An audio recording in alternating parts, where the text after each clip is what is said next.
You've directed a promo for Skrillex, okay? You've built multiple plant-based food brands. You've raised millions from investors. You've climbed Mount Kilimanjaro, okay? What do you think is a life well lived?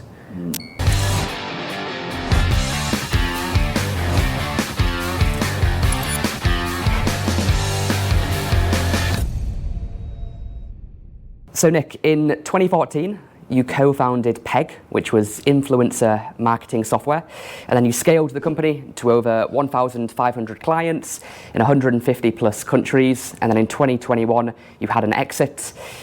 Quite a journey. Yeah. What advice would you give to others that are looking to maybe start a business of their own or grow a startup? You've been there, you've done it, you've worn the t-shirt. What tips and recommendations would you give to others? I mean, there's so many, so I'm very happy to go into like specific details if you want. But if I just giving very broad overviews, this is such a cliche one, but speak to customers way more than you think you should. I think I was obsessed with trying to solve the problem of like, what did I think the world problem was for so long? And so I had a very sort of set opinion on what I thought was right or wrong and how to go about doing that. And we built the company up over 4 years, and then we actually lost product market fit, and it was quite a brutal period because at that point we had over 50 investors, 1,700 customers, and so on. And we had to rapidly re-find product market fit in a very short space of time. And I basically read every kind of startup book I could and tried to digest it all down and became obsessed with this idea of product market fit and how do you get it. And yeah, as I say, it's so cliche, but it really is like just speaking to customers as much as possible, really trying to understand their problems. Yeah. And if you obsess over that, then you could be onto a winner. Because people assume, don't they? They think, oh, I've got something amazing that I've spent 6 months building, but they haven't spoken to anybody to actually see if they want it. You know, I think it's much better just to start really, really small, build an MVP over like a weekend, see if people are interested. If you can get some people that will be willing to put down a little bit of money to buy it, then you know you've got something that you can reinvest in and build properly. Yeah, exactly. Like I really learned from this journey that human beings are totally irrational. So what may sound on paper like a really good idea, in practice it just never works out that way. And you know, as an example, we were building the search engine for over a year, and it was a really cool piece of tech, and yeah, we were really proud of it. And the response to it was pretty meh. And then we built this MVP for something else that took us like a week or two, which was basically you could click a button and it would export a PowerPoint essentially. And people went nuts for it and started calling it the intern killer. And it was sort of a real sort of wake up call for me that just because something sounds good rationally on paper, it doesn't translate like that. So that's why you have to obsess over the customer and what they actually want. It reminds me of Facebook built the initial platform and it was doing okay, but it wasn't until they added the relationship status part, which it really took off. Like those little small, tiny internal projects can lead to the thing that the customer actually wants and needs and desires, which you don't realize it at the time when you're all caught up in the idea mode, if that makes sense. Definitely. And I have found as well, there are some subtle differences between, say, B2B and B2C, where I think B2B can be a bit more rational because you can base it more on, okay, it's going to save you X amount of money or whatever that might be. Whereas consumer can definitely be a lot more emotionally driven. But having said that, even with B2B, at the end of the day, it's still a human being who is buying it. And so often what we found was the reason that someone would buy something wasn't because of the rational reasons of why, you know, it would help them. It was actually because, you know, it made them look good to their boss or something like that. So if you can sort of dig into those things, then you'll find that you get much better uptake in sales as well. Cool. So you sold the business, but then COVID killed the deal, right? Yeah. So you had to basically sell it again. Yeah. That is like not normal. No. What was that process like, and what insights could you share to other people that want to sell a company? Hopefully once, hopefully not having to do it twice. Yeah. Honestly, it was the most ridiculous journey. You could write a film about it. Essentially we had this deal on the table where, well, more than on the table, it was a done deal where there was a 3-year earn-out. And you know, if we carried on in the direction that we were going to go, it was going to, you know, be a nice amount for us all. And literally the week of handing over everything to the other company, the first lockdown happened, and we literally saw the emails coming in basically in real time of customers cancelling contracts with the acquirer of ours. And it basically meant that it put them into safety mode or survival mode, I should say, really. And so they could no longer stick to that deal that we had initially agreed, which meant that they were in breach of contract. So we effectively had to unwind the deal and get the company back. But by that point, all of our customers had transferred over, all of our employees had. It was basically the shell of a company. Okay. So we got it back, and at that time we had to sell it again. So this time we did it as an asset deal instead. So we still got it away, but we lost a few zeros on it, which was pretty depressing. But learned a ton in the process, and it was still really interesting. And going back to your question of what advice would I have of someone going through that process, there are a few things, but I think the biggest thing is no one cares about the deal more than you. And so what I mean by that is that deal nearly blew up 6 times, and it was all for legal reasons. We had, I think it was 11 lawyers on the case and 2 bankers, all a lot more experienced than we are at this stuff, me and my 2 co-founders. And every single time, we were the ones who found a solution to it. And we realized, even though they were being paid 6 figures, like it didn't have as much of a material impact on their life than it did for us. So that was a big wake-up call. And actually, a big part of that is I learned as well that just because a lawyer tells you something doesn't mean it's true. So I used to think, but because I don't know anything about the law, if a lawyer says this can or can't be done, that I just have to take that at face value. And luckily, I lived with my best friend, who's a lawyer at the time, and she said, no, you have to question their assumptions, and you have to understand that they are trying to mitigate as much risk as possible. And so actually then when we really drilled into it, we found, as I said, with all 6 occasions, there was a way around it, and we were the ones who figured it out, not the lawyers. When you were building the company, some of your clients included like amazing brands. We had Google, Unilever, Universal Music, and so on. What advice would you give on customer acquisition? Because I speak to a lot of founders that are really struggling to make sales and bring on clients, and especially big brands like those where you can then go out there to the market as a flag and say, hey, look, Google are working with us. Why don't you guys check us out? What tips would you give on sales and business development? Again, there's so many different angles that we could go with this. I found certainly in the early days, there is an element of smoke and mirrors to it, where it would be initially, getting someone to try a free trial, and you get their logo, and then you use that as leverage when you go to these other big brands and say, oh look, these people are using it, and it creates this kind of FOMO effect. And then it did get to the point where genuinely these companies were paying for it and using it on a regular basis. But there was definitely initially that sort of smoke and mirrors at the beginning of it. And then I think it was particularly in the world of B2B as well, it's really trying to understand the difference between the user of the product, but also then ultimately the decision maker. And sometimes you had to create these multi-pronged attacks to get to the decision makers. So we would maybe strategically map out who are all the people who kind of report into them, and how do we get them on side so that then when we go to that boss who is ultimately the decision maker, you've already got this kind of army of people within the company who are on side to say, we want to go ahead and do it. And we also found, again, when you're going for these massive companies, the more that you can prove that it's being used in one area of the business, you get so much more leverage to kind of sell it across the rest of the business as well. So Google was a good example of that, where we were very lucky in that they somehow came across our products pretty early on. I don't know how. And it got shared in this internal email at Google, and it just kind of went nuts. And you imagine how many countries they're in. It then became so much easier speaking to these other countries and saying, hey, look, did you know that X, Y, and Z country are already using it? Yeah. That's pretty cool. Yeah. Hey, this podcast is brought to you by WeLoveAlpha.com. If you're looking to grow and hire and scale your software engineering team in the UK, then go to WeLoveAlpha.com to hire the best software developers on the market. Everything across Java to C# to PHP to Python to React and Angular and mobile and more. Go to WeLoveAlpha.com to hire the best software engineers in the UK now. So right now you're building Resi, which is home building software. It's basically a real life Sims, which is a really cool thing to say, right? Last year, ITV did a £3 million investment deal into the business. what advice would you give to other leaders that are looking to kind of raise investment, do deals, get the media, all of that stuff?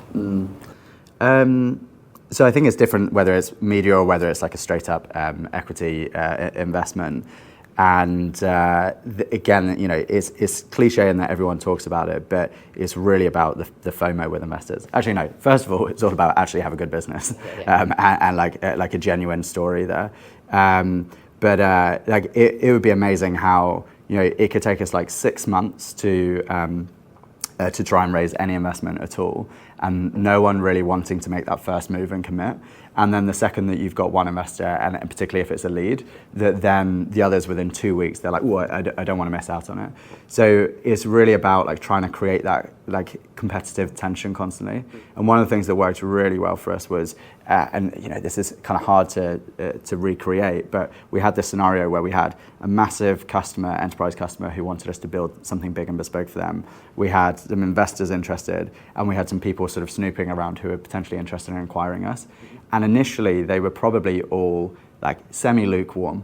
But the second that you could kind of drop these hints to the other people to say, we need to know pretty soon whether you're going to invest or not, because if not, we might do this deal, which is really going to change our valuation, and vice versa to all of them. And again, it just created this kind of like massive momentum that then got it over the line very quickly.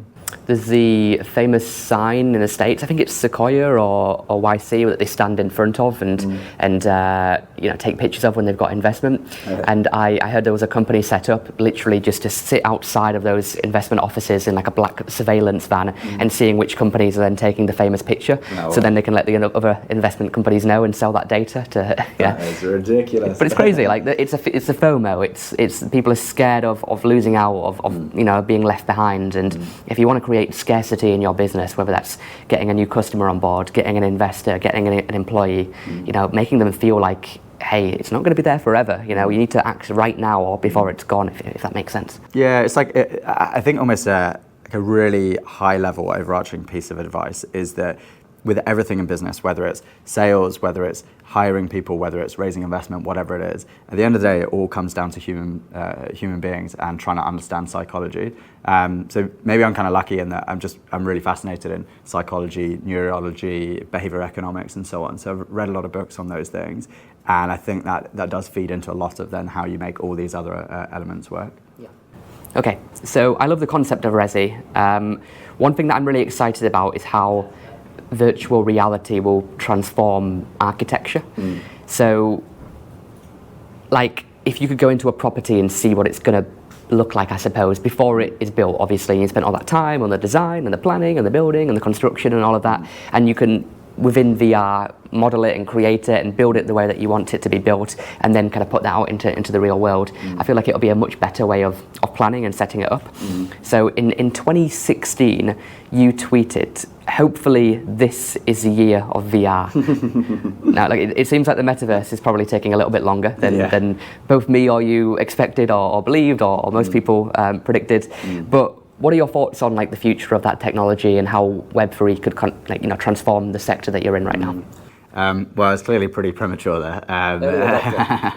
But yeah, exactly. And I guess it depends what I really meant by this is the year, because I mean, we've obviously come on a hell of a long way, and the very fact that you have now all the major tech companies massively investing in it, whether it's Apple or Meta or Google, Microsoft. So it obviously shows that we have come a long way.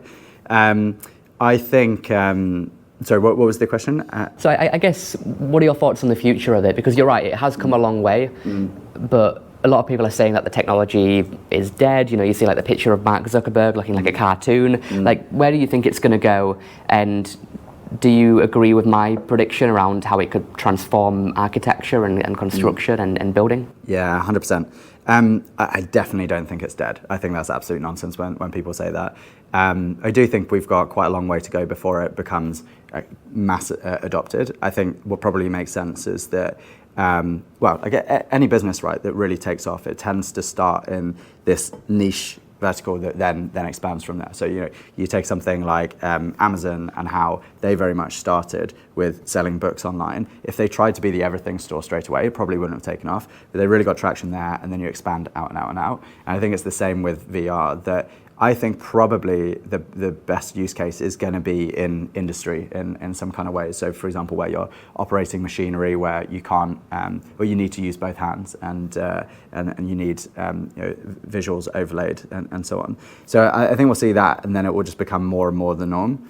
In terms of architecture, I think it's absolutely inevitable that it's going to continue going in this direction, because I think if you look at all the different technologies that make up for the VR experience, yes, you've got the VR headsets themselves, but you've got increased internet connections all over the world. You've got things like better and better haptic feedback in controllers and stuff. You've got better and better 3D graphics. So you look at technologies like Unreal Engine and the way that we can do a real-time, like photorealistic real-time rendering now. The minimizing of the technology within the glasses so that we can make the headset smaller and smaller. So all of these things are pointing in the right direction of where it needs to go. Or even things like 360-degree treadmills as well. I don't know if you see much of these or not. But yeah, very, very cool where that's going. And so in terms of architecture, I mean, I have this crazy dream for where I would like Resi to go with this, that one day we start opening physical stores. So if you look at Tesla, for example, and how they completely transformed like what the route to market was, where in the past where you would go to your some weird industrial estate where there's like a car dealership and you go buy the car from there. The fact that they were able to open these physical stores in shopping malls and capture people in their tracks there, I'd love to do the same with home extensions and design as well. So as you're walking through your shopping mall, you can actually you can go in, you can design it right there and then, so using your sort of Sims type simulator, and then put on a VR headset and actually see and feel what it's like to be in your extension like on the very day. And then you basically kind of go, yep, that's the design I want, click order, and then that gets manufactured in a factory, and within a matter of days it gets delivered to your house and put up. So yeah, I think VR is going to be a crucial part of that puzzle, because that's what's going to help people like really feel like that is the design I want. VR seemed to have been like the technology of the moment a few years ago, and with like the Apple Vision Pro, it seems to be making a resurgence in popularity. AI has kind of overtaken that buzzword, at least in the press or whatever, and where the investment money's been going. On our end with the recruiting company, we're seeing like almost all of our clients a year ago were Web3 businesses and crypto and everything. Now, basically, all of them are computer vision and machine learning and AI and that sort of thing. What are your thoughts on the AI side of the coin, how that could kind of transform the world, your industry and beyond? Ooh, big question. The ultimate question. Yeah, exactly. I mean, first of all, just to touch on the shifting from VR to AI. Yeah. I think that is one of the big flaws of capitalism, basically. Yeah. And don't get me wrong, I think it's the best system that we have at the moment, but it's deeply flawed. And so you look at a company like Meta, who is so desperately invested in it that they even rebranded to call themselves Meta. But at the end of the day, they have shareholders to appease. And if they didn't make a drastic move into the world of AI, that would no doubt have a big impact on their on their market cap. So they kind of have to be seen to be doing more in it. But in general, this is an area that I'm fascinated in, and I don't think I necessarily have a unique view here in that, like, as with many other people, equal parts like terrified of where it could go and what could go wrong. But I lean on the optimist side of I think we have to do it, and it's just endless the amount of ways that it's going to transform our lives, essentially. Do you want me to talk at all about like in the world of architecture, or? Well, let me ask you this about architecture, because when you talk about real life Sims, right? Yeah. Sims is like this simulation game where you've got people walking around a house and living their lives and that sort of thing. Some people believe that we are in a version of Sims. This is like a simulation. Yep. And logically, you can kind of get there through AI. If it keeps getting better and smaller and faster and more advanced, and that exponential growth just continues and skyrockets, then perhaps we could make computer software that has like real life Sims happening. Then the question is, if you give it enough computing power, do those Sims become aware? Do they become conscious? Do they become sentient? Big question for a Friday afternoon, man. Yeah. Could AI create real life Sims sentience? Yeah, definitely. You think so? Yeah. I mean, honestly, in my mind, it's no doubt that's where it's going to go. I think there are two parts to that. There's the will AI become good enough that you can't really tell the difference between a human and an AI? And then there's the kind of the graphical side of it. Can that become realistic enough that we can't distinguish the difference between what's graphical and what's real life? Yeah. And I think there's plenty of evidence on both sides to say that will happen. AI is an interesting one because do you know the book on intelligence? I don't. It's a really interesting book. It's quite old now, read it many years ago, and it's split into two parts where the first part is all about a theory of the brain, because we've got a lot of information and research about the brain, but actually remarkably little understanding still of a kind of coherent framework of how it works. So the first half of the book is the author making kind of a prediction on, or a theory, a framework of how he thinks it works. Then the second part of the book is about how you apply that to machines and actually building intelligent machines. And it was way ahead of its time. And I, after reading this, I was fascinated in it, and I ended up doing the Stanford online machine learning course to learn a bit about how you create AI. And it really kind of removed the wool from my eyes with it from the point of view that it's not as magical as it seems, in that it's basically just like a bunch of mathematics and formulas and algorithms. At the moment, there's such a huge leap between what looks magical from AI to what the human brain is actually doing. So I think we're a long way off creating properly sentient, conscious AI, but I think we're not far off being able to create AI that replicates humans so well that you can't tell the difference between them. So I think that's the key thing. Yeah, it passes the Turing test, yeah, but we don't know if it's actually sentient. Exactly, yeah. But if we don't know if it's sentient, then we don't know, do we? No. So it could be. Yeah, I mean, yeah, fair question. And we'll never know, really, for sure. And I mean, there's the bigger question of do we even really understand what it means to be conscious and have a soul and so on? And it gets pretty philosophical then. Yeah. So I think, yeah, I'm on the side of I'm skeptical that it will maybe ever get to the point of properly having a soul and so on.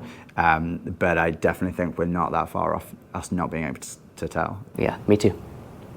All right, moving away from AI, because I could talk about that for hours, to be honest, man. In 2019, you did a talk on stage, and the key theme was put on your oxygen mask first before you help others. Help yourself first, and then you help other people. I completely agree with the framework. It's like what they say on flights, don't they? Because you can't really help your kids if you've already passed out. You kind of need to look after yourself first, right? Tell me a little bit more about that concept, and I guess why you chose that as the key theme for the keynote. The context of it was that I was going through this 9-month leadership scholarship called the Marketing Academy, and honestly I was in quite a rough place at the time when I went into it, and a bunch of things had been happening in my life. My long-term girlfriend, who I lived with, I found out in a pretty horrible way that she had cheated on me. My best friend, who I lived with, went through something awful, and we had to go through a 24/7 suicide watch with her. My business peg was about to die at any minute. I had some health issues, and it all just kind of built up, and my confidence and everything kind of hit rock bottom. And so I started this leadership scholarship, really thinking that leadership was all about creating this big inspiring vision that you would hurtle towards, and you would inspire others to follow after you.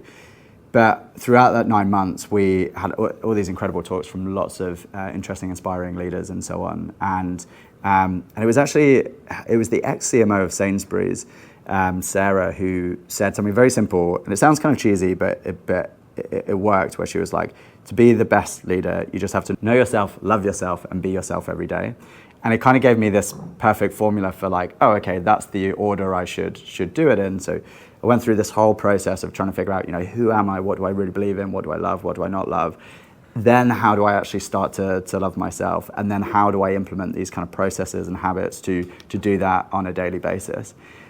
And it was kind of through doing that it was sort of by accident that what I realized is the stronger and stronger I became, the more and more my energy started to shift to other people and trying to help them. And I realized that I became a much better leader, boyfriend, friend, son, brother, and so on in the process.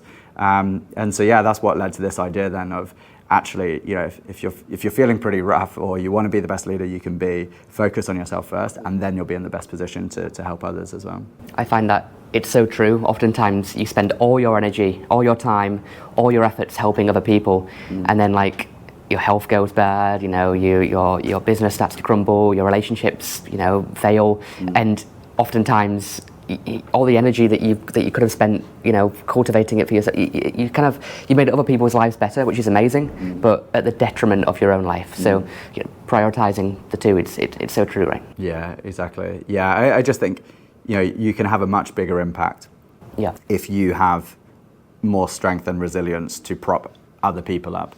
So a few months ago, you shared a video of Peter Thiel on LinkedIn, where Peter talked about the importance of doing something really meaningful with your life and not just being a cog in somebody else's machine. Why is doing big things important to you? You were right, you do your research, don't you? You keep saying these things where I'm like, wait, did I do that? Oh yeah, I did, didn't I? So why is it important for me to do big things, did you say? I think humanity, for whatever reason, generally cares about doing stuff that's bigger than them or being part of something that's bigger than them. And I think in the past, the main vehicle for that would have been religion.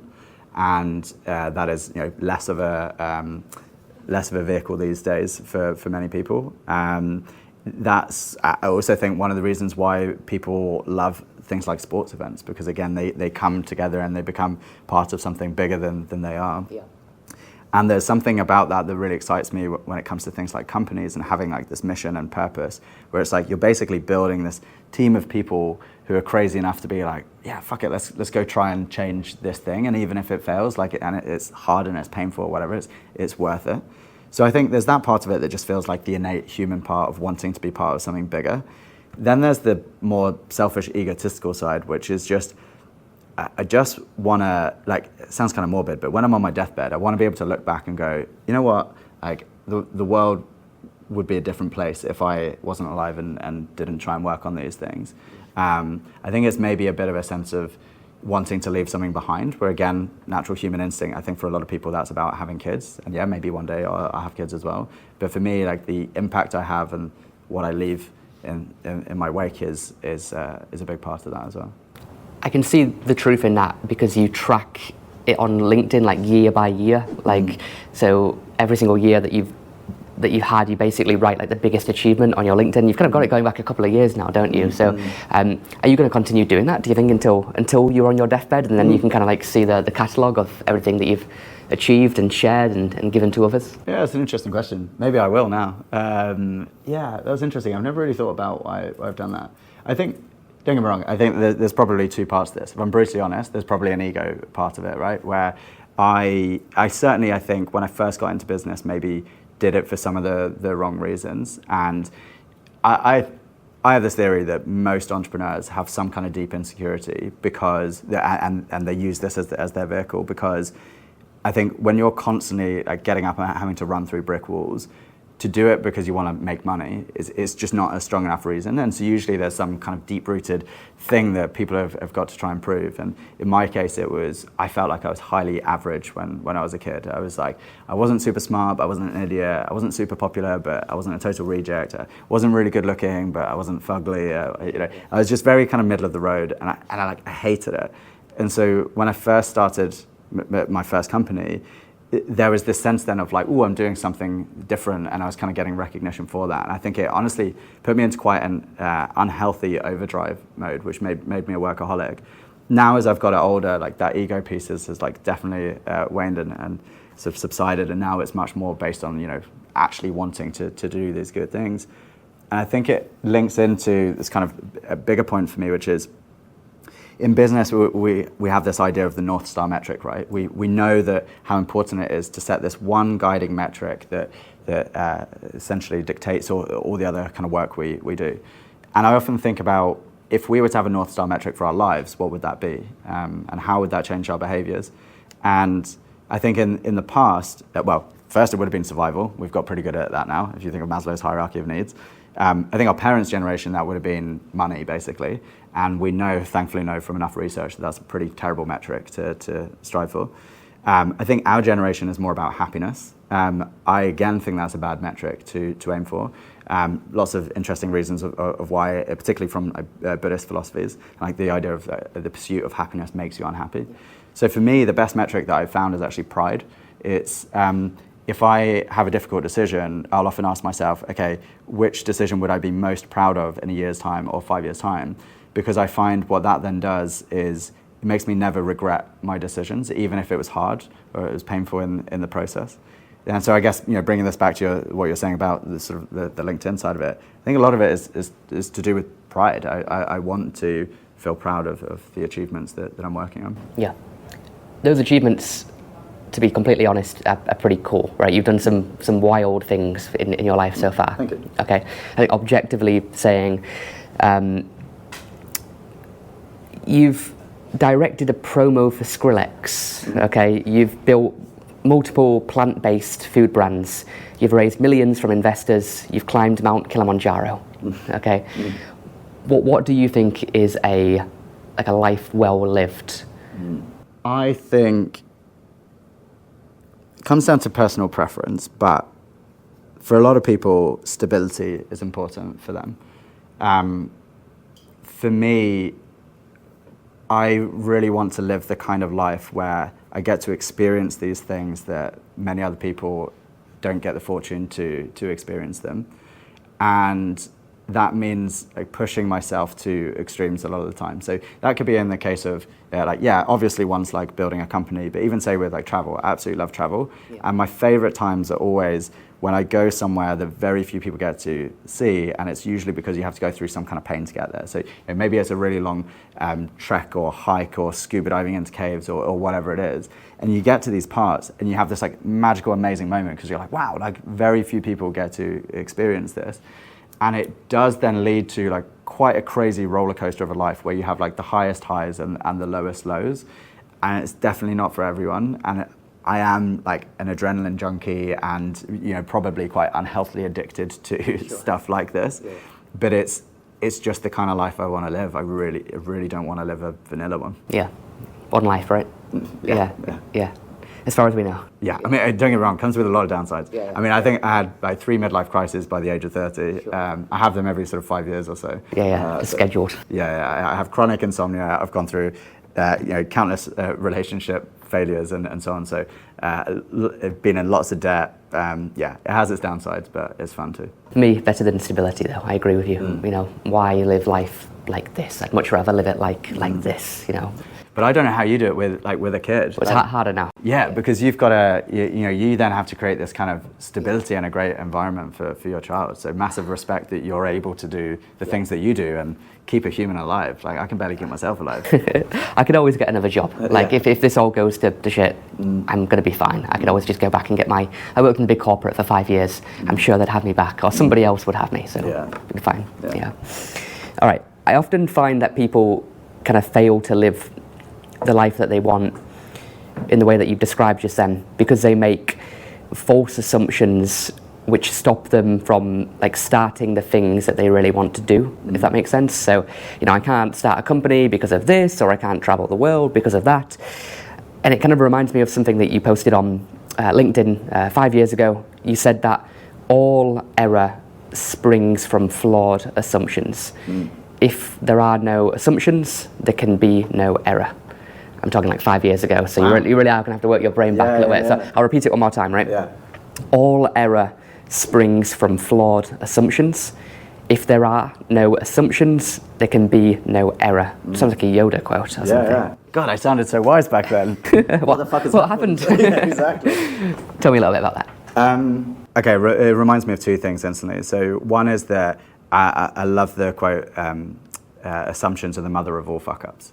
Like so often, and I bring people up on this all the time, whether it's people I work with or even my friends, they make these assumptions, and I'm like, but hold on, if we were to just remove that assumption, like what if it was this way, what if it was this way, and it completely changes their views on things. So I think on the whole, people make way too many assumptions, and we just don't know whether that's true. The word assume is literally arse you me. If you assume you're making an arse out of you and me, like don't do it. Don't never assume, because you're putting a blinkers on immediately, and you don't know if you're looking at it correctly. Yeah, so true. So the second thing is, I think generally people are very afraid of failing in some kind of way, and the best way that I've found to get around that is, and I genuinely believe this as well, this isn't just some like cheesy saying, I genuinely believe even when something bad happens, I'm grateful for it because I usually learn from it in some kind of way. So even when I've been through a brutal breakup or a business closing down or like a health issue or one of my best friends dying, you know, all these scenarios, there is always something that you can take from it that makes you a stronger, more resilient, more interesting, more knowledgeable person. And so when you start looking at it like that, then everything becomes a lot less scary, because you're like, you know, should I do this next crazy venture? Like, yeah, of course I should, because even if it goes to shit, I'm going to gain from it. And again, it goes back to that idea of having a life of, like, you know, full of ups and downs. I don't want that stable, plain vanilla one. And like, if I don't push myself to take these risks, I'm never going to learn to be able to push myself to these new boundaries. Have you seen Suits, the TV series? Yeah. There's a great line where Harvey Specter, the main guy, right? He goes like, "Life is this. I like this." Yeah. Yeah. Exactly. So true. Yeah. I'm also, again, I'm conscious I'm probably coming across incredibly corny here, but I loved this quote as well that Steve Jobs said once, which is, if you look at the world around you, it's built by people no smarter than you. You can push things. Yeah. So if you want to change it, then change it. Yeah. And you know, I really don't think I'm the smartest in the room, but I'm not an idiot. And so actually, I find, you know, if you put your mind to something, generally you can try and change it. Yeah. It reminds me as well, actually, of when I started Peg. So I had two co-founders in it, and both incredibly intelligent, inspirational, interesting, lovely people. And Alex, one of them, he said when we started it, I don't think it's that hard to be the best in the world at something. And I remember thinking at the time, God, that's fucking arrogant. Like, yeah, it is. But actually, like 6 years later, I really understood what he meant, because it wasn't like, yeah, if you want to be the best footballer in the world or something, that's going to be pretty fucking hard. Yeah. But the point is, like, most things, people give up on too early. And so, you know, you take something like influencer marketing, like we stuck at it for long enough, and we did arguably become, you know, one of the best in the world at it. So, yeah. Amazing. Well, thank you, Nic. That was like a masterclass on building companies, on investment, on branding, on the future of AI and VR, and we even went philosophical, right? For people that want to learn more about, I guess, you or Resi, you know, if they should go somewhere in particular, where would that be? For me, the best place is probably LinkedIn. So luckily I have a pretty unique name, Nic Yeeles, so it's just NICYEELES. And for Resi, just resi.co.uk. It's got everything on there. Awesome. All right. Thank you. Thank you. Hey, thanks for watching this podcast. Make sure that you like, subscribe, follow, comment, etc., etc. And I'll see you in the next episode.